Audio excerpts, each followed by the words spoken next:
Removing an app from your iPhone 16's home screen and deleting it from the device helps you declutter your interface and free up storage space, ensuring your device remains organized and efficient.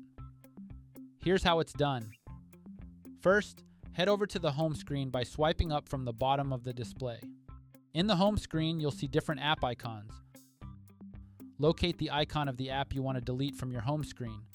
Once you found it, touch and hold the app icon until a menu appears. From the pop-up menu, tap on Remove App. Then tap on Delete App to proceed. Finally, confirm by tapping Delete in the pop-up window.